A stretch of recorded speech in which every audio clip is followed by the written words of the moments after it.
الحمد لله وكفى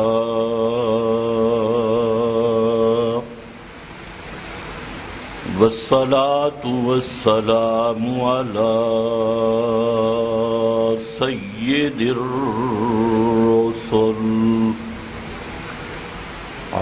سيد الرسل وخاتم الأنبياء.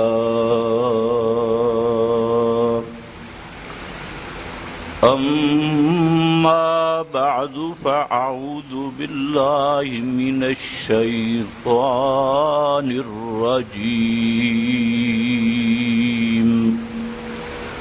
بسم الله الرحمن الرحيم.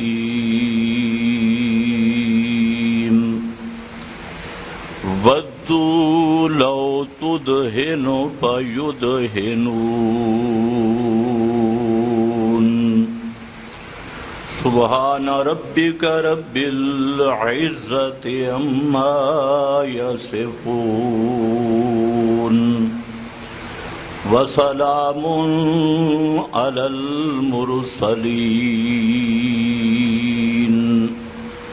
والحمد لله رب العالمين.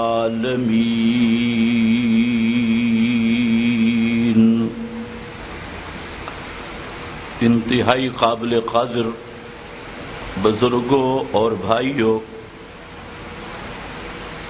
گزشتہ بیان میں میں نے آپ کے سامنے یہ مضمون ذکر کیا تھا کہ نجات کے لیے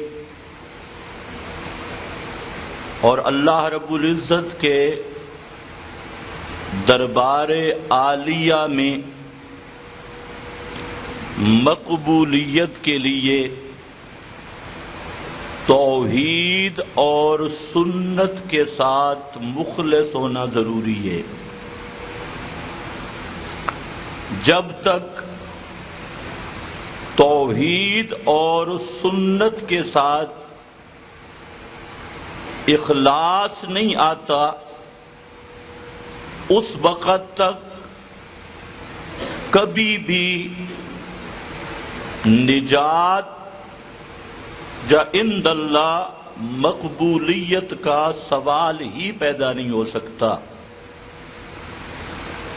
تو یہاں لفظ دو ہوتے ہیں، ایک لفظ ہے تسلب اور ایک لفظ ہے تعصب. دونوں کا فرق ہے. تسلب کہتے ہیں توحید و سنت کے ساتھ اخلاص اختیار کرنا جس میں نفاق یا مداہنت کا شائبہ نہ ہو، اور تعصب کا مطلب ہے شخصیت پرستی، سجادہ نشینی پرستی، دربار پرستی، صاحبزادگی پرستی اور نسبت پرستی. کسی نسبت پہ ڈٹ جانا، کسی شخصیت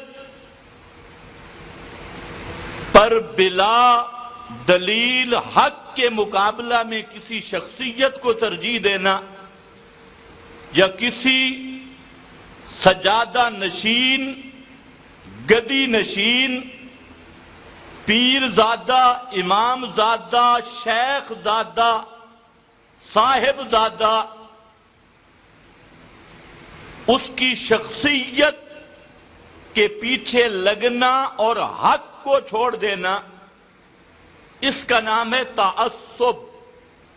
اور اس تعصب کا ایک وسیع مفہوم ہے، چاہے وہ تعصب فرقہ بازی کے عنوان سے ہو کہ میرا فرقہ یوں کہتا ہے، یا وہ تعصب جماعت بازی کے عنوان سے ہو کہ میری جماعت کے بڑے یوں کہتے ہیں، چاہے وہ تعصب شخصیت کی بنیاد پہ ہو کہ فلانا چاہے جو بھی ہو توحید و سنت کے مقابل تو ہے، لیکن ہے کانا ابوہما صالحا، ہے بڑا نیک، ان کے فلانے بڑے نیک تھے، فلانے بڑے بزرگ تھے۔ اس چیز پر حق کی مخالفت کرنا، توحید و سنت کے نظریے کو پس پشت ڈالنا اور نسبت کی پوجا کرنا، اس کا نام تعصب ہے۔ تو تعصب وہ بری بلا ہے کہ ہر دور میں تباہی آئی ہے تعصب کے راستہ سے۔ جب بھی کسی جماعت، جب بھی کسی فرقہ میں نظریے کی حفاظت کا جذبہ ختم ہوا اور شخصیت پرستی اور فرقہ پرستی کو عروج ملا، تو ایسی جماعت سے، ایسے فرقہ سے اللہ مسئلے کی خدمت چھین لیتے ہیں۔ مسئلہ کی خدمت اس کے حصہ میں آتی ہے جو دلیل کی بنیاد پہ، براہین کی بنیاد پہ، کتاب و سنت کے دلائل کی بنیاد پہ مسئلہ حق کی حمایت کرتا ہے، مسئلہ حق کی طرفداری کرتا ہے، اور اس کے مد مقابل چاہے باپ آئے، پیر آئے، سجادہ نشین آئے، گدی نشین آئے، اور کوئی صاحبزادہ آئے، کوئی شیخ زادہ آئے، کوئی اس سے بڑی شخصیت آئے، اس کی پرواہ نہ کرتے ہوئے مسئلہ حق کا پہرا دینا، یہ ہے اخلاص فی التوحید اور اخلاص فی السنہ۔ اور یہ بات ذہن میں رکھ لو، یہ دنیا گزر جائے گی، یہ عارضی تماشا ہے۔ ایک وہ دن بھی آنے والا ہے جہاں حق اور سچ کی قیمت آپ کو معلوم ہوگی۔ یہ دنیا کے جھوٹے لارے اور یہ نعرے، یہ سب وقت آنے والا ہے، گزر جانے والے۔ قیامت کے دن اگر قیمت لگے گی تو توحید کی لگے گی، کام آئے گی تو توحید و سنت کام آئے گی۔ توحید و سنت کے مد مقابل ہر فرقہ بازی، توحید و سنت کے مد مقابل ہر شخصیت پرستی، دنیا کے ہر بت کی پوجا، یہ قیامت کے دن شرک کی صورت میں ظاہر ہوگی، اور نجات کے لیے اللہ کے دربار میں سرخرو ہونے کے لیے وہ وزن ہوگا کہ اللہ کی توحید کے ساتھ کون کتنا مخلص تھا، پیغمبر کی سنت کے ساتھ کون کتنا مخلص تھا، اور اپنے پرائیوں کے تیر کھا کے، ان کے تانے سہ کر، ان کی بدماشیوں کا مقابلہ کر کے پیغمبر کی سنت پہ، اللہ کی توحید پہ سب کچھ لٹانے والا کون تھا۔ یہ ایک دن آنے والا ہے، یوم تبلی السرائر، جب سارے راز کھل جائیں گے اور ساری اندر کی چیزیں باہر آ جائیں گی۔ آج تعصب میں آ کر، آج شخصیت پرستی میں آ کر، آج فرقہ بازی میں آ کر، آج ٹولہ بندی میں آ کر، آج گروہ بندی میں آ کر، نیچے بیٹھ کے منافقتیں کرنے والے، سامنے آ کے بدماشی کرنے والے، یہ سب کا ایک دن حساب ہونا ہے۔ اور وہ دن ایسا ہوگا کہ تمہیں توحید و سنت کے مسئلے کی بغاوت سے کوئی دنیا کی طاقت اللہ کے عذاب سے بچا نہیں سکتی۔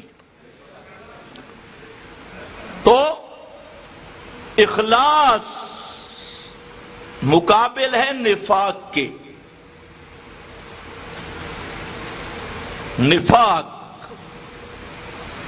نفاق ہوتا ہے زبان سے کچھ، اندر کچھ۔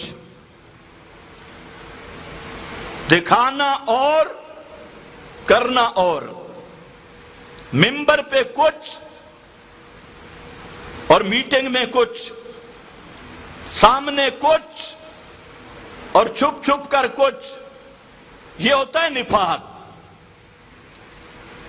تو نفاق کام نہیں آئے گا۔ ان المنافقین فی الدرک الاسفل من النار، قیامت کے دن اللہ نے فرمایا کہ جو منافقوں کا درجہ ہے یہ جہنم کے طبقات میں سے سب سے نیچا طبقہ وہ اس منافق کا ہے جس نے توحید کے ساتھ غداری کی، جس نے سنت کے ساتھ غداری کی، کئی آنے بہانے بنا کر، کئی پردوں میں چھپ کر توحید و سنت کا غدار بنا، توحید و سنت کا باغی بنا، اور کئی بہانے دنیا میں تو میرا بھائی یہ بہانے چل سکتے ہیں، لیکن اللہ کے دربار میں بہانے کدھر جائیں گے اور یہ ساری کارروائیاں کدھر جائیں گی؟ تو اس بات کا بھی فکر کرنا ہے کہ ہم نے مر کے اللہ کے سامنے بھی جانا ہے، اور یہ دنیا کے جھوٹے وقار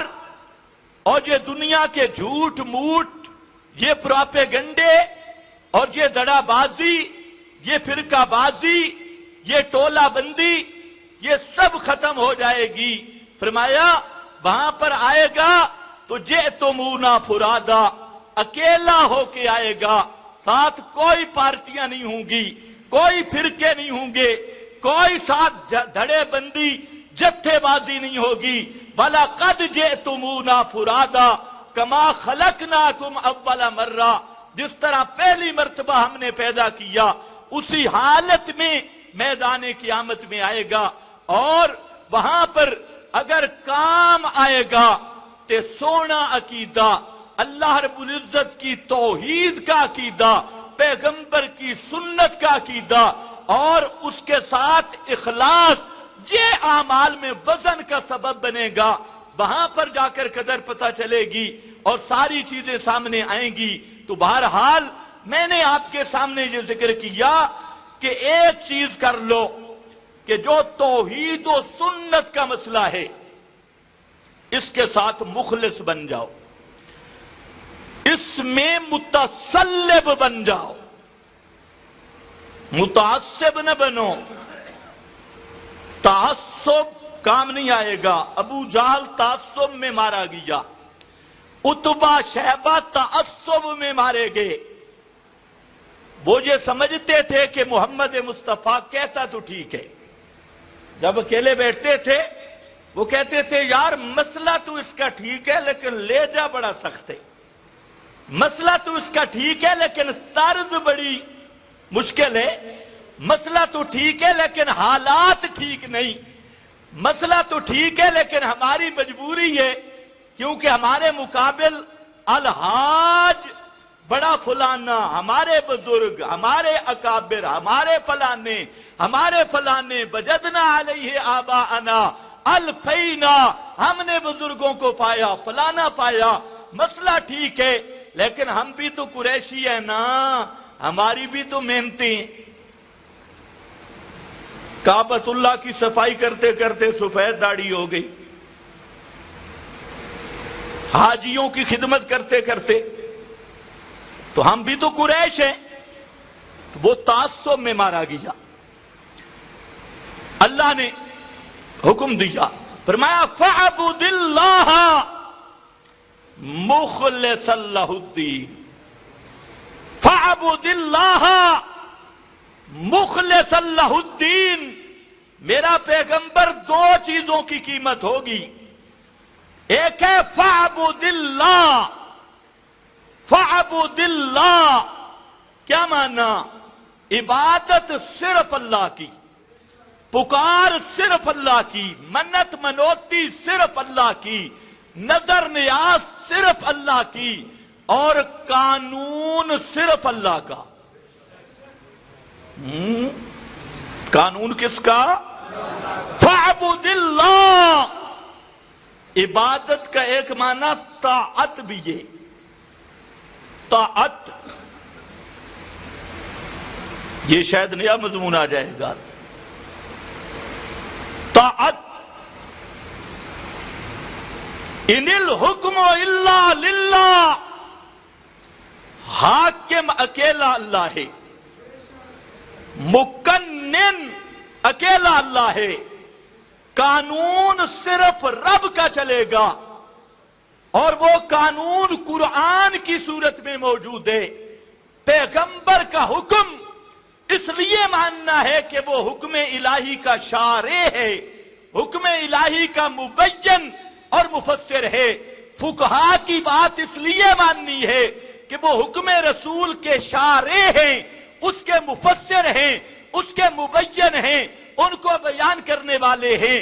لیکن حکومت صرف اللہ کی، اقتدار صرف اللہ کی، حکم صرف اللہ کا۔ اسی کو فرمایا من لم یحکم بما انزل اللہ اولئک ھم الکافرون، جو رب العالمین کے فیصلے کو نہیں مانتے، اولئک وہ لوگ ہیں الکافرون، وہ پکے کافر ہیں۔ چاہے نمازیں پڑھیں، روزے رکھیں، حجیں کریں، یہ قرآن کا فیصلہ ہے۔ اور فرمایا رب کے قانون کے مقابلہ میں، نظام الہی کے مقابلہ میں دوسرے نظام کو تسلیم کرنا، دوسرے دستور کو تسلیم کرنا، ان اطعتموہم انکم لمشرکون، اگر تم نے ان کی اطاعت کی تو کیا بن جاؤ گے؟ انکم لمشرکون۔ یہ قرآن ہے میرا بھائی، تو دستور کس کا چلنا ہے؟ قانون کس کا چلنا ہے؟ نظام کس کا چلنا ہے؟ استحصالی نظام نہیں۔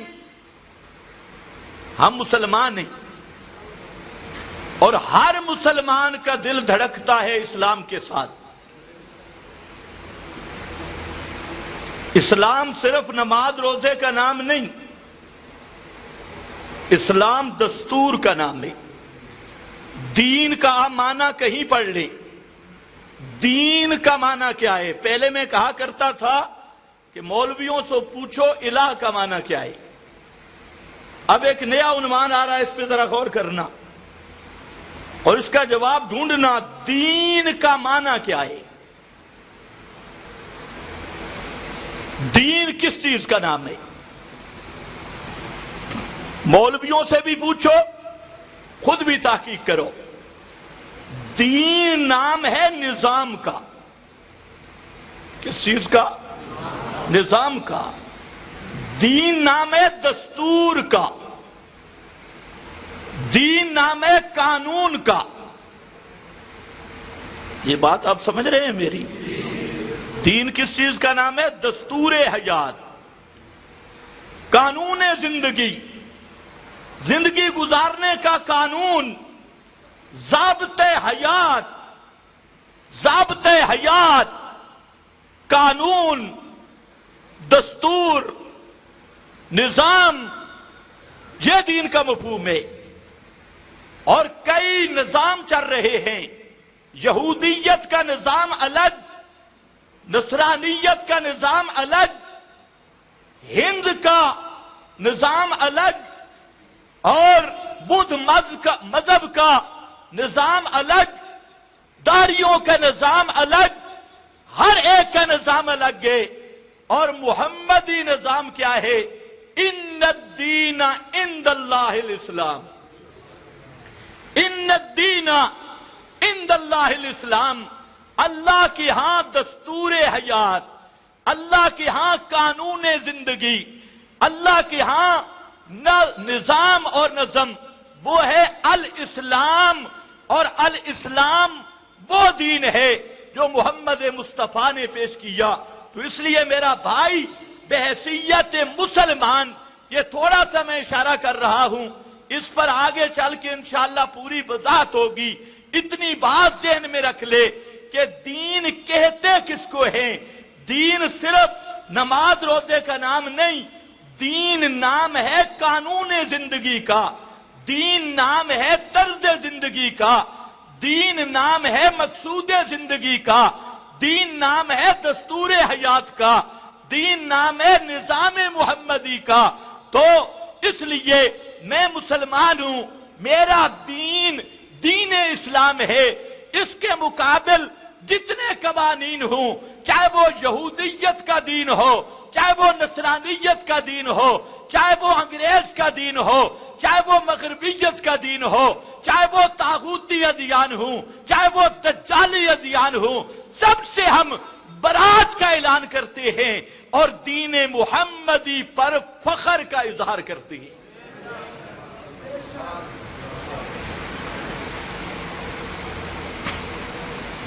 واپس آ جاؤ۔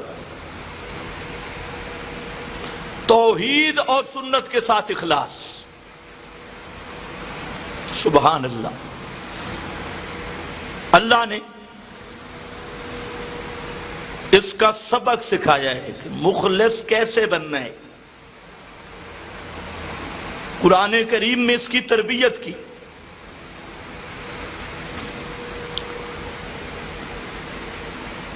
اخلاص میں نے کہا کس کے مقابلے میں؟ نفاق۔ تو فاعبد اللہ میں کیا فرمایا؟ توحید، اور مخلصان میں اخلاص۔ فاعبد اللہ، عبادت صرف اللہ کی کرنی ہے، توحید، اور عبادت کا طریق وہ محمد مصطفیٰ ہے، سنت، دونوں چیزیں ملیں، توحید اور سنت۔ اور آگے فرمایا مخلصا لہ الدین، مخلصاً، مخلص بن کر، لہ الدین، واسطے اس کے، اخلاص اختیار کرنے واسطے اس کے، الدین، العبادہ، الدعا، نظام زندگی میں مخلص بن جاؤ، عبادت میں مخلص بن جاؤ، توحید اور سنت میں مخلص بن جاؤ۔ اور اسی لیے فرمایا فادعوا اللہ مخلصین، وہاں پر بھی شرط لگائی مخلصین، فادعوا اللہ، فادعوا اللہ، توحید، پکارنا صرف اللہ کو ہے، اللہ کے سوا کوئی پکارنے کے لائق نہیں۔ اور کیسے؟ مخلصین لہ الدین، مخلصین، مخلص بن کر۔ اور فرمایا هو الحی لا الہ الا ہو فادعوہ مخلصین، فادعوہ مخلصین۔ پھر آیا مخلصین۔ تو میرا بھائی سب سے پہلا نقطہ یہ رکھ لے کہ جب تک توحید و سنت کے ساتھ اخلاص پیدا نہیں ہوتا، اس وقت تک نفاق رہے گا، اس وقت تک منافق رہے گا، اس وقت تک مواحد نہیں بن سکتا۔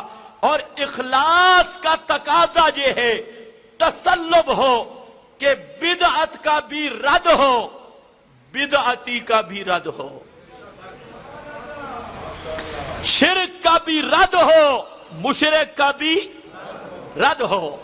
اور اگر میں بدعتی کے رد پہ ناراض ہو جاؤں، مشرک کے رد کرنے پہ میں ناراض ہو جاؤں، تو میرا اخلاص ہوگا پھر؟ یا مشرکوں کی دھڑ ہوگی، مشرکوں کی طرفداری ہوگی، بدعتیوں کی حمایت ہوگی؟ تو اب آپ کا امتحان ہے کہ نظریے کے ساتھ مخلص بن کے متسلب بنتے ہو یا نسبتوں کی پوجا کر کے متعصب بنتے ہو۔ بات صاف سی ہے، یا توحید و سنت کے ساتھ اخلاص کی راہ اختیار کرنی ہوگی، یا سجادہ نشینی کی پوجا کر کے اور توحید و سنت کے نظریے سے غداری کر کے اپنے مسلک اور اپنے مذہب سے بے وفائی کر کے نفاق کا راستہ اختیار کرنا ہوگا۔ تو میں تو آپ کو مشورہ دوں گا، اخلاص پہ آ جاؤ، نفاق کو چھوڑ دو، اس کی طرف جانے کی ضرورت نہیں۔ باقی جو آدمی اس اخلاص پہ آ جاتا ہے تو یاد رکھ لو، اللہ کا قانون یہ ہے جو آدمی توحید و سنت کا طرفدار بن جاتا ہے، حمایتی بن جاتا ہے، توحید و سنت کی نصرت کرتا ہے، اللہ کا وعدہ ہے دنیا اور آخرت میں اللہ اس کو عزتیں عطا کرتا ہے، دنیا میں بھی آخرت میں بھی۔ عزت ملتی ہے تو توحید پر، عزت ملتی ہے تو پیغمبر کی سنت پر، اور جو توحید و سنت کے مسئلہ کے مد مقابلے ایک قوم کا اللہ نے ذکر کیا، پیغمبر دعوت دے رہا ہے، پیغمبر کے مد مقابل باپ دادا رسم و رواج، سجادہ نشینی، گدی نشینی،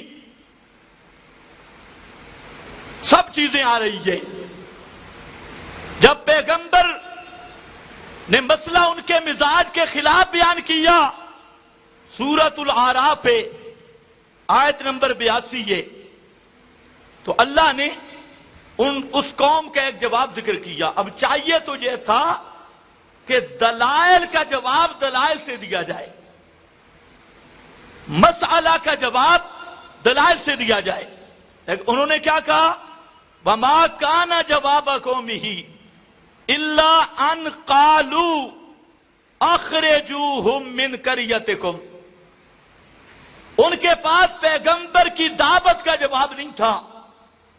اللہ نے فرمایا وَمَا كَانَ جَوَابَ قَوْمِهِ إِلَّا أَنْ قَالُوا أَخْرِجُوهُمْ مِنْ قَرْيَتِكُمْ، مگر انہوں نے یہ بات کی کہ پیغمبر اور جو پیغمبر کے مشن پہ پکے لوگ ہیں ان کو بستی سے نکال دو، اخرجوہم من قریتکم،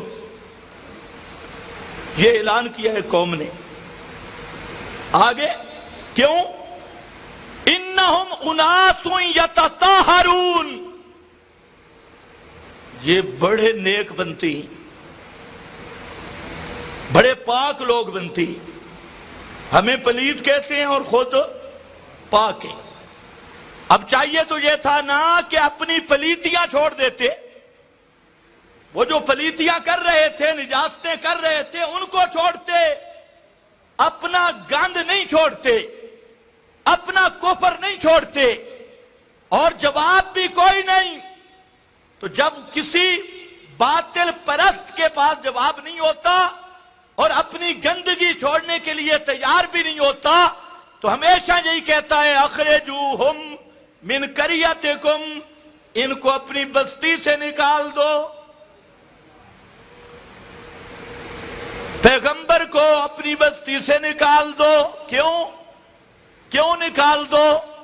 غلطی کیا ہے اس کی؟ جرم کیا ہے؟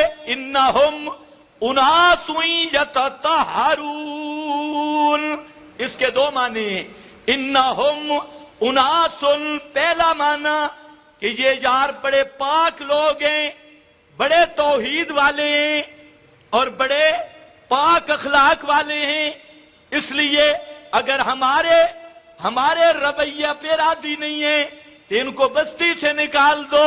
اور دوسرا کہ یہ جو توحید و سنت کی باتیں کر رہے ہیں، پیغمبر کی اتباع کی، اللہ کی توحید کی یہ باتیں کر رہے ہیں، اناس یتطہرون، یہ بڑے پاک بنتے ہیں، بڑے توحیدی بنتے ہیں، اس لیے ہم پہ اعتراض کرتے ہیں، ہم پہ تنقیدیں کرتے ہیں، اس لیے ان کو نکالو بستی سے۔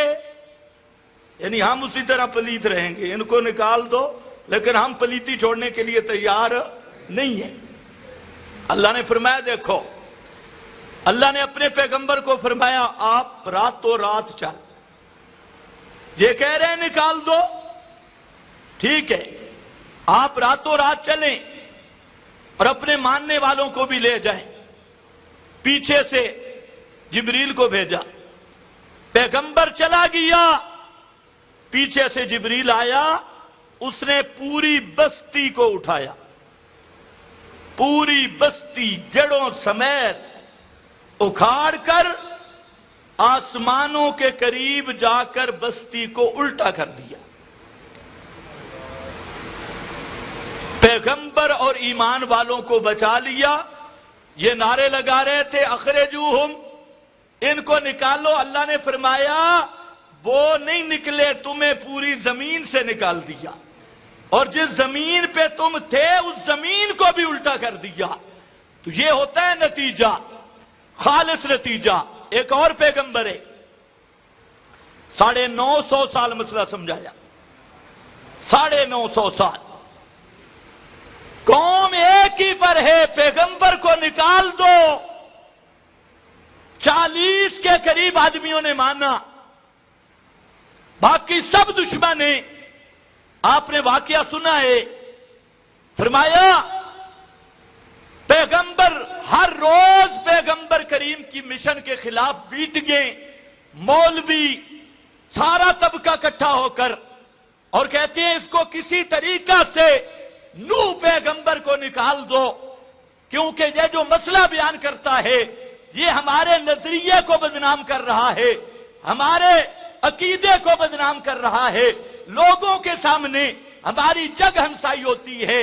انہوں نے پیغمبر کے سامنے، لیکن اللہ کا نبی وہ بھی رات دن مسئلہ سمجھا رہا ہے، قوم مار بھی رہی ہے، مارتی بھی ہے، گالیاں بھی نکالتی ہے، پراپاگنڈا مہم بھی ہے، دھمکیاں بھی ہیں، سب کچھ ہیں۔ اخیر وقت آیا، پیغمبر رب کے سامنے رو پڑا۔ 950 سال معمولی مسئلہ نہیں، پیغمبر رو رہا ہے، سمجھنا ذرا، پیغمبر رو پڑا۔ اللہ نے خود پیغمبر کا رونا ذکر کیا، دعا ربہ انی مغلوب فانتصر، انی مغلوب فانتصر، ونوحا اذ نادى من قبل، ونوحا اذ نادى من قبل۔ فرمایا میرا پیغمبر میرے سامنے رو پڑا، پیغمبر رو پڑا اور کہتا ہے رب اے میرے پروردگار، انی مغلوب فانتصر، اے میرا اللہ یہ سارے مشرک کٹھے ہو گئے ہیں، اے میرا اللہ یہ سارے بد عقیدہ، سارے بد فطرت میرے خلاف کٹھے ہو گئے، انی مغلوب، میں کمزور ہوں، مغلوب میرا بس نہیں چلتا، فانتصر تو میرا بدلہ لے، تو میری امداد کر، تو میرا بدلہ لے۔ اللہ نے فرمایا فاستجبنا، فاستجبنا، پیغمبر رویا، فاستجبنا، ہم نے پیغمبر کی استجابت کی، ہم پہنچ گئے، کیونکہ توحیدیوں کے سر پہ رب کی نصرت کا ہاتھ ہوتا ہے۔ فاستجبنا، اور کیسے فرمایا کشتی بنا، کشتی بنا، اور کشتی کیسے، کشتی تیار کر، کشتی کے اندر اب ذرا خیال کرنا ہے، کشتی بن رہی ہے، اور فرمایا قُلْ نَحْمِلْ فِيهَا مِن كُلٍّ زَوْجَيْنِ، کشتی تیار کر، اور کشتی میں جو جانور کام آنے والے ہیں ان کا جوڑا جوڑا کشتی میں بٹھا، قُلْ نَحْمِلْ، اس میں سوار کر کشتی میں جانوروں کا جوڑا جوڑا۔ لیکن خیال کرنا، واہ شیخ القرآن، واہ شیخ القرآن، تجھ پہ خدا کی رحمت ہو۔ جہاں پر جملہ بولا شیخ القرآن مولانا غلام اللہ خان رحمت اللہ تعالی علیہ نے، فرمایا اور میرے رب نے فرمایا اے میرا نوح پیغمبر، تیری کشتی پہ کتا بھی سوار ہو سکتا ہے، خنزیر بھی سوار ہو سکتا ہے، کتا تو تیری بیڑی میں سوار ہو سکتا ہے، خنزیر سوار ہو سکتا ہے، پر تیرا مشرک بیٹا تیری کشتی میں سوار نہیں ہو سکتا۔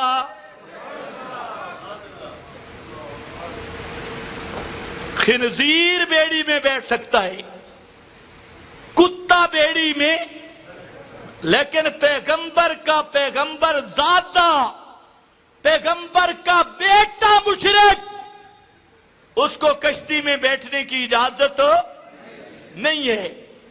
آپ نے توجہ نہیں کی؟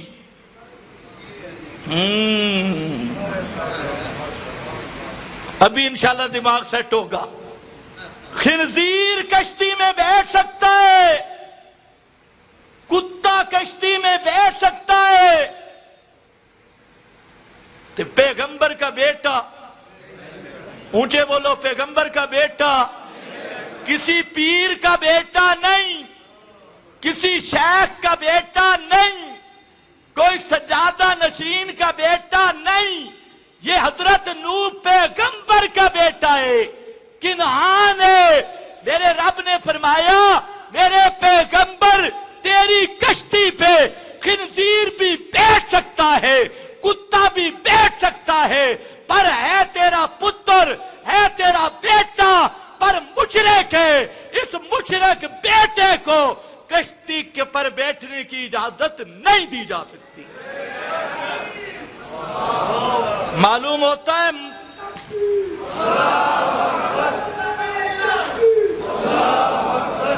بس وہی، بس جمعے کا بیان ہے، نعرے نہ لگو، توجہ ہے؟ ویسے بھی نعرے شارے چھوڑ دو، نعرہ ایک ہی ہے، بس اللہ کی توحید اونچی ہو جائے، پیغمبر کی سنت اونچی ہو جائے، بس یہ ہمارا نعرہ ہے۔ شخصیات کے نعرے چھوڑو، انہی نعروں نے ہمیں خراب کیا۔ ہاں بھئی توجہ ہے؟ واہ شیخ القرآن، سب کہہ دو رحمت اللہ تعالی علیہ۔ کہیں سختی تو نہیں ہو گئی؟ ابھی آپ پڑھو کانا ابوہما صالحا، یعنی کہا نوح کا بیٹا ہے، نوح پیغمبر کا بیٹا ہے، خنزیر کشتی میں بیٹھ سکتا ہے، پر پیغمبر کے بیٹے کو بیٹھنے کی اجازت نہیں ہے۔ کتا تو کشتی میں بیٹھ سکتا ہے، پیغمبر کے بیٹے کو بیٹھنے کی اجازت نہیں ہے۔ معلوم ہوتا ہے اللہ رب العزت نے مسئلہ سمجھایا، پیغمبر کا بیٹا بھی ہو لیکن ہو مشرک، وہ خنزیر سے بھی بدتر ہے۔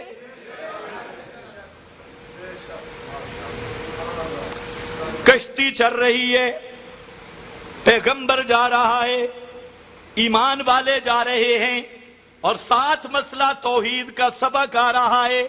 فرمایا میرے پیغمبر کشتی پہ جب سوار ہونا تو خیال کرنا کالرکبوا فیہا بسم اللہ مجراہا و مرساہا، اے میرے پیغمبر اس کشتی پہ جب سوار ہونا ہے تو کیسے سوار ہونا ہے؟ کہنا کیا ہے؟ بسم اللہ۔ سارے بولو، کیا کہنا ہے؟ بسم اللہ۔ بسم اللہ کا معنی اللہ ہی کی مدد سے، بسم اللہ، اللہ ہی کی مدد سے، اللہ کے سوا کوئی کشتیاں چلانے والا نہیں، کوئی دریاؤں کی موجوں میں کام آنے والا نہیں۔ بسم اللہ، بسم اللہ کا معنی ہے اللہ ہی کی مدد سے۔ یوں نہیں کہنا یا علی مدد، یوں نہیں کہنا یا نوح مدد، یوں نہیں کہنا حضرت نوح کے نام کی برکت سے، یوں نہیں کہنا حضرت آدم کے نام کی برکت سے، یوں نہیں کہنا حضرت ادریس کے نام نو لاجوبے ان کی برکت سے، فلانے پیر فلانے پیغمبر کی برکت سے، بلکہ کیا کہنا ہے؟ ارکبوا فیہا بسم اللہ، اللہ کا نام لے کر بیٹھنا ہے، کیونکہ کشتیاں چلانے والا رب ہے۔ بسم اللہ مجریہا و مرساہا ان ربی لغفور الرحیم، بے شک رب میرا بڑا معاف کرنے والا، بڑا رحم کرنے والا ہے۔ فرمایا وہ کشتی چل رہی تھی، اب ذرا سننا، وہ کشتی چل رہی تھی اور کیسے چل رہی تھی؟ پانی کی موجوں پر، ہے یا تجری بہم فی موج کالجبال، وہ پہاڑوں کی طرح موجیں تھیں، ان کے اوپر وہ کشتی چل رہی ہے۔ موحدین توحید والے اس کشتی میں بیٹھے ہیں اور مشرکوں کو ٹوبیاں مل رہی ہیں۔ مشرکوں کا کچما وہ کشتی میں بیٹھ کے دیکھ رہے ہیں، او پانچ تنیاں دا حال، پانچ تن بزرگ، پنجاں تناں دے پجاریاں دا حال وہ دیکھ رہے ہیں۔ اب ذرا خیال کرنا، قرآن نے اور موڑ دیا۔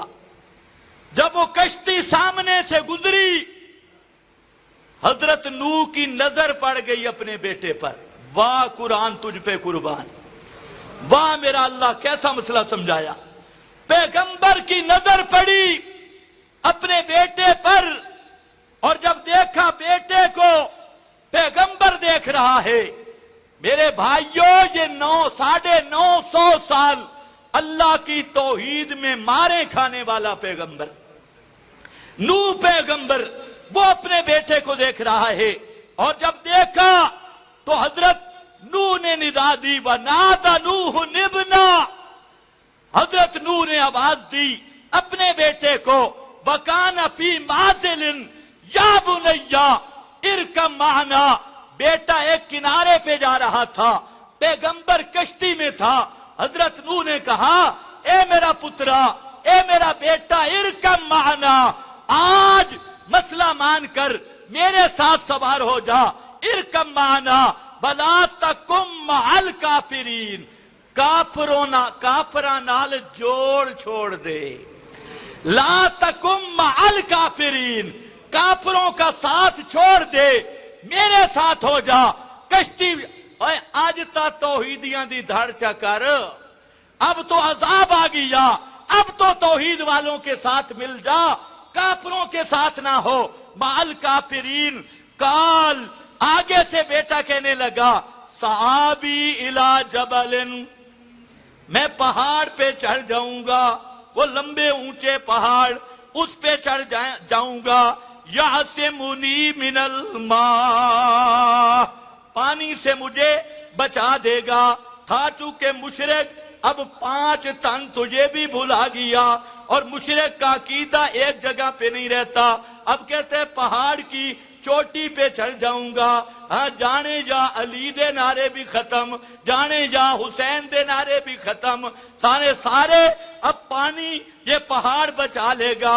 یعصمنی من الماء، آگے پیغمبر نے جواب دیا، فرمایا قال لا عاصم اليوم من امر اللہ، یہ ہوتا ہے لا الہ الا اللہ، لا عاصم اليوم من امر اللہ، آج اللہ کی پکڑ اور اللہ کی مار سے کوئی بچانے والا نہیں ہے، نہ 5 تن پاک بچا سکتے ہیں، نہ کوئی پیر بچا سکتا ہے۔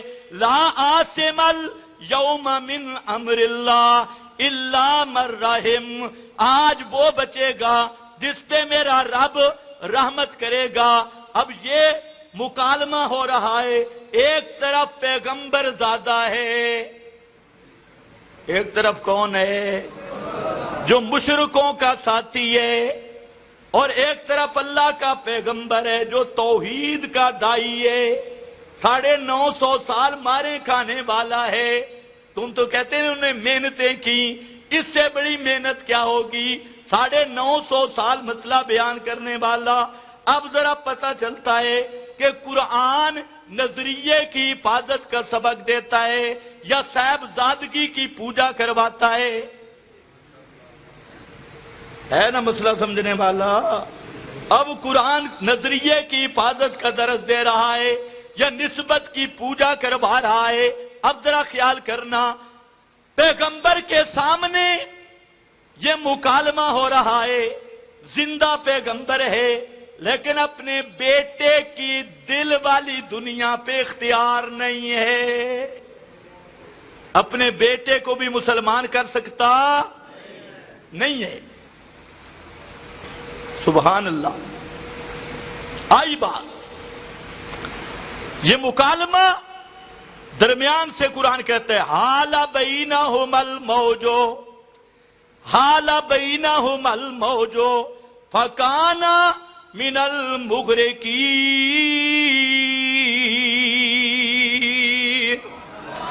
کان من المغرقین. حال بینہم الموج، درمیان میں اٹھی پانی کی لہر. پانی کی لہر آئی. کیوں آئی؟ ایک طرف پیغمبر ہے، سامنے بیٹا ہے. میرے رب نے برداشت نہیں کیا کہ مشرک کے ساتھ اس حالت میں کلام ہی پیغمبر کا ہو. حال بینہم الموج، درمیان سے پانی کی موج اٹھائی. کان من المغرقین،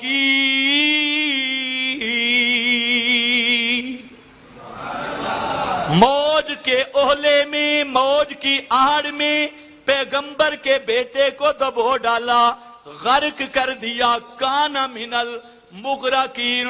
اور یہ پانی کی موج کیوں کھڑی کی؟ کہ نوح پیغمبر اس موج درمیان میں آ جائے، نوح پیغمبر کی نظریں موج سے پار نہ جائیں.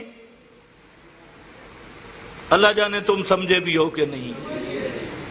پانی کی لہروں میں لہریں آ جائیں تو اسباب، پانی کی لہروں سے کوئی دیکھ سکتا؟ پانی کی لہروں سے کوئی دیکھ سکتا؟ دیکھنے والا کون ہے؟ پانی کی لہروں سے دیکھنے والا کون ہے؟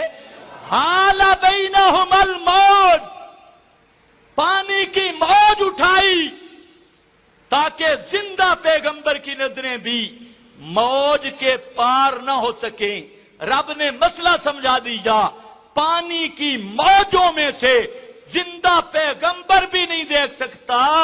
تو تے آدھے مردہ 8 گز مٹی بچو بیکھدا تے پھر آکھ دے میں ہاں پکا مسلمان. ایمان سے بتاؤ جو 8 گز مٹی سے مردے کے دیکھنے کا قائل ہے جو مسلمان ہے؟ سبحان اللہ. زندہ پیغمبر ہے. حضرت سعد دروازے کے اندر سے بیٹھے. شرح السنہ ابو داؤد. حضرت سعد ایک دروازے کا پردہ ہے. یہاں تو پانی کی موج ہے نا، وہاں دروازے کا پردہ ہے. اور حضرت امام الانبیاء، حضرت صدیق اکبر، حضرت فاروق اعظم تینوں موجود ہیں. افضل الانبیاء، افضل الاولیاء، یہ سب موجود ہیں. حضرت سعد نے 3 مرتبہ دروازے کے پیچھے بیٹھ کر آہستہ سلام کا جواب بھی دیا، لیکن زندہ پیغمبر کو دروازے کے پار کا پتہ نہیں ہے. تو مردوں کی بات کرتا ہے. حضرت زینب دروازے پہ ہے. حضرت بلال کو کہتی ہے مسئلہ تو پوچھوا دو، مسئلہ تو پوچھوا دو. لیکن ساتھ کہتی ہیں لا تخبرہو، مسئلہ پوچھنا ہے پر پیغمبر کو میرے متعلق بتلانا نہیں ہے. پیغمبر کریم کمرے میں ہیں، حجرہ میں ہیں. دروازے پہ حضرت بلال ہے. اور حضرت زینب کا عقیدہ سن. زینب دروازے پہ کھڑی ہو کے کہہ رہی ہے کہ میرا مسئلہ تو پوچھ، لیکن یہ نہیں بتلانا کہ کون آئی ہے دروازے پر. حضرت زینب نے بھی یہی مسئلہ سمجھایا کہ زندہ پیغمبر کو بھی دروازے کے پار کا پتہ، زندہ پیغمبر کو بھی دروازے کے پار کا پتہ کوئی نہیں. حضرت بلال نے مسئلہ پوچھا. نبی کریم صلی اللہ علیہ وسلم نے فرمایا یہ مسئلہ کس نے پوچھا ہے؟ حضرت بلال پھنس گئے. جب آپ نے پوچھا یہ کس نے سوال کیا تو حضرت بلال کہتے ہیں حضرت جی حضرت زینب نے سوال کیا ہے. آپ نے زینب؟ مدینے میں بہت ساری زینب نام کی عورتیں ہیں، یہ کس زینب نے سوال کیا ہے؟ زندہ پیغمبر ہے لیکن دروازے کے باہر کا پتہ. ادھر زندہ نوح پیغمبر ہے، پانی کی موج کے اندر کا پتہ. حال بینہم الموج، پانی کی موج آئی، درمیان میں حائل ہو گئی. فکانا من المغرقین، پیغمبر کا بیٹا غرق ہو گیا، غرق۔ اب جب دیکھا پانی کی موج اٹھی، ادھر پیغمبر نے رب کو پکارا، پانی کی موج اٹھ رہی ہے اور پیغمبر رب کو پکار رہا ہے اور کہتا ہے نادى نوح ربہ فقال رب ان ابنی من اہلی وان وعدک الحق وانت احکم الحاکمین،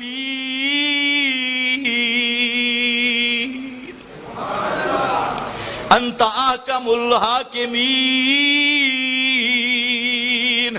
پیغمبر کہتا ہے اے میرا ربا ان ابنی من اہلی، یہ بیٹا تو میرا اہل، میرا اپنا بیٹا تھا، میرا نطفہ تھا، میرے خون سے پیدا ہوا، یہ تو میرا سگا بیٹا ہے، اور تیرا وعدہ تھا اہل کو بچانا، اور تو ان وعدک الحق، تیرا وعدہ بھی حق ہے، وانت احکم الحاکمین، اور تو سب فیصلوں سے بڑا فیصل ہے، سب حاکموں کے اوپر حاکم ہے، احکم الحاکمین۔ اللہ گل نہیں سمجھ آئی، بات نہیں سمجھ آئی۔ اے میرا اللہ میرا بیٹا ہے، ذرا خیال کرنا، ان ابنی من اہلی، تو 12 سال کے بیٹے کی خبریں سناتا ہے نا، یہ زندہ پیغمبر ہے اور اپنے بیٹے کو بھی بچا نہیں سکا، رب کے سامنے روتا ہے ان ابنی من اہلی۔ اب اللہ کی طرف سے جواب آیا، فرمایا قال یا نوح انہ لیس من اہلک۔ او اشاعت التوحید والو، خدا کے لیے جملہ کو سننا، انہ لیس من اہلک، پیغمبر کہتا ہے قسم میرا اہل ہے، اللہ فرماتے ہیں قسم ہے تیرا اہل نہیں، انہو لیس من اہلک، یہ بیٹا یہ تیری آل سے نہیں، تیری اہل سے نہیں، بیٹا تو تیرا ہے پر تیرا اہل نہیں۔ بات تو میں نے کر دی ہے، پتہ نہیں آپ کو سمجھ آئیے، بیٹا تو تیرا ہے کیونکہ پیغمبر کے بارے میں قانون ہے ما زنت امرات نبی قطو، کسی پیغمبر کی بیوی زناکار نہیں ہوتی، یہ پیغمبر کا ضابطہ ہے کہ پیغمبر جو بھی ہوتا ہے اس کی بیوی، پہلے نبیوں کی بیویاں مشرک ہو سکتی تھی لیکن بدکار وہ بھی نہیں ہو سکتی تھی، اور امام الانبیاء کے بارے میں تو ضابطہ ہے الطیبات للطیبین، یا تو قانون ہی اور ہے، تو پہلے انبیاء میں یہ قانون رہا تھا کیونکہ لا تنکحوا المشرکات، یہ میرے نبی کے دین اور مذہب کا ضابطہ ہے، تو پیغمبر کی بیوی وہ یہ زنا والی خیانت نہیں کر سکتی۔ توجہ ہے نا، یہ ذرا خیال کر رہا ہے تو پیغمبر زادہ، لیکن قرآن نے کیا کہا انہو لیسا من اہلک، یہ تیرے اہل، یہ تیرا اہل نہیں، نرا نا اہل ہے،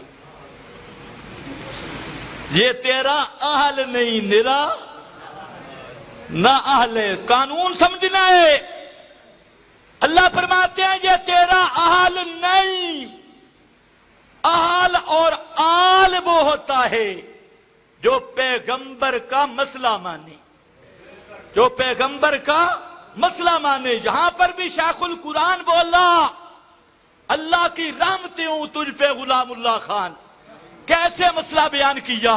حضرت شیخ القرآن نے کہا اے سیداں دا کنڈا بھی نکل گیا، سیدوں کا کنڈا بھی نکل گیا، آج یہ پوجا ہوتی ہے گدیوں کی، آج جیسے اور شرک ہے اسی طرح یہ بھی شرک ہے، گدی پرستی یہ بھی شرک ہے، صاحبزادہ گان پرستی یہ بھی شرک ہے، شخصیت پرستی، نرا نا اہل نکھٹو، کسے کھاتے کا نہیں، اور جی فلانے پیر کا بیٹا ہے، فلانا سجادہ نشین، تے ہوں نے کیا کہ یہ جڑا یہ مادری پیر ہے، مادری پیر، پتہ نہیں یہ مادری پیر یا مادی پیر؟ مادری پیر ہے یا کہ مادر زاد ولی ہے، مادر زاد پیر ہے، ہوگا نرا باندر کا باندر، ہوگا نرا خلف من بعدہم خلفن، وہی نالیک جانشین، اور ہوگا الف کو کلی سمجھنے والا، ہوگا ساری زندگی کوش کوش کرنے والا، اور توحید و سنت کا پہرا وہ دے سکتا ہے جس کا خاندان بھی اعلیٰ ہو، نسب بھی پاک ہو۔ ناراض نہ ہونا۔ ہرقل نے پوچھا تھا نا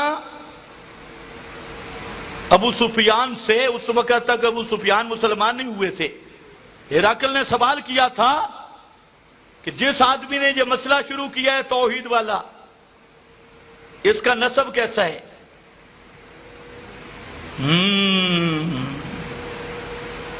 سوال کیا تھا۔ ابو سفیان نے جواب دیا، ہوا ذو نسب فینا، یار سیدھی بات ہے، اس سے اعلیٰ نسب تو کوئی نہیں، سب سے اعلی نسب ہے۔ آگے اس نے کیا کہا؟ کذالک الرسل تبعث، رسول ہمیشہ عالی خاندان سے مبعوث ہوتے ہیں۔ تو میں کہا کرتا ہوں رسولوں کے وارث بھی صاف نسب والے بنتے ہیں۔ انہو لیس من اہلک، یہ تیرے اہل سے نہیں۔ معلوم ہوتا ہے پیغمبر کا وارث وہ ہے جو پیغمبر کا مسئلہ بیان کرے۔ اب قرآن نے کیا مسئلہ بتایا تمہیں کہ سجادگی کو پوجنا ہے یا نظریے کا دفاع کرنا ہے؟ فرمایا میں نہیں مانتا، وجہ انہو عمل غیر صالح، انہو عمل غیر صالح، اس کے عمل عقیدہ مشرکانہ، مشرکوں کے ساتھ جوڑ، بدعتیوں کے ساتھ جوڑ، یہ عمل صالح ہے؟ مشرکوں سے جوڑ رکھنا یہ عمل صالح ہے یا غیر صالح؟ اہل بدعت سے جوڑ رکھنا عمل صالح ہے یا غیر صالح؟ مسئلہ توحید سے غداری کرنا عمل صالح ہے یا غیر صالح؟ پھر انہو عمل غیر صالح، اس کے عمل اچھے نہیں، اس کے عمل میری توحید سے ٹکراتے ہیں، اس کا عقیدہ میری توحید سے ٹکراتا ہے۔ تو آج پیروں کے بیٹوں کی بات کرتا ہے، تو آج مولویوں کے بیٹوں کی بات کرتا ہے، تو آج یہ عظمت صدیق کو بھونکنے والے ان چوڑوں کی بات کرتا ہے، تو آج اصحاب رسول پر تبرہ کرنے والے ان کنگلوں کی بات کرتا ہے اور کہتا ہے فلانا سید ہے، فلانے کا باپ اللہ، فلانے کا نسب اللہ، فلانے کا فلانا اللہ۔ اور قرآن کہتا ہے اگر توحید کا غدار ہے تو نوح پیغمبر کا اہل بھی اہل نہیں بن سکتا۔ وآخر دعوانا ان الحمد للہ رب العالمین۔